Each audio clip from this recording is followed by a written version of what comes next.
I don't want to be controversial, but I just want to provide a bit of perspective. The average Saiyan versus the average Viltrumite argument never made sense to me because why are we using the top 50 strongest Viltrumites to make this argument? Keep this in mind, the average Viltrumite that we see is nothing in comparison to the top 50 that we see now. Scourge virus made them stronger, they forced themselves as this repeated cycle of evolution. The average Viltrumite isn't all that strong when you realize they have thousands of years to train to get strong enough to even destroy moons and planets. If we want to make an argument, I think that the average Viltrumite would probably be Season 1 Nolan. The same Nolan that's getting diffed by the Guardians. The same Nolan that got hit with a less than planetary beam that caused his nose to bleed. Or Mark getting hurt by Universal staff that's literally stated to level cities and civilizations.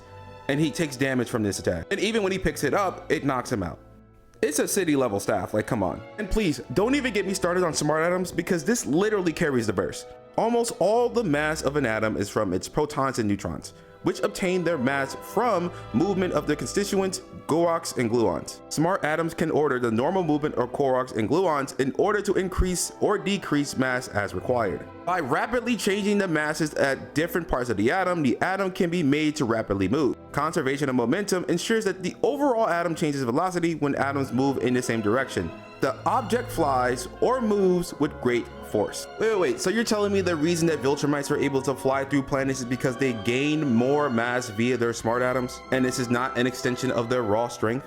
Viltrumites can fly at great speeds and perform acts that appear to ignore the laws of inertia. These chemical reactions are extremely complex, numerous, and almost instantaneous. Most of them happen unconsciously. Most Viltrumites, like most humans, are unaware of the details working of their own bodies. These things occur subconsciously. They happen on their own. It isn't a proper representation of their raw strength. It also explains why Nolan is able to throw a boulder at max speed and it not crush under the sheer force of his power because of inertia flux. This is not me saying that the Viltrumites are not planetary, but this explains why they're able to do certain things and still be hurt by people who are not planetary. And I also want to add that the average Saiyan is not a Universe 7 Saiyan, because Universe 7 Saiyans, unlike the Viltrumites, do not train. I'm starting to feel like a broken record because Toriyama has explained that the Saiyans are born with a certain power level, they're born with the innate ability to fight, and they're only taught how to fly. If we want to talk about the Saiyans that actually train, we talk about the Universe 6 Saiyans. They actually train. Kaba, with no transformations, is able to scale to a base form Vegeta. This base Vegeta is able to scale above a Battle of Gods Goku that threatened the entire macrocosm,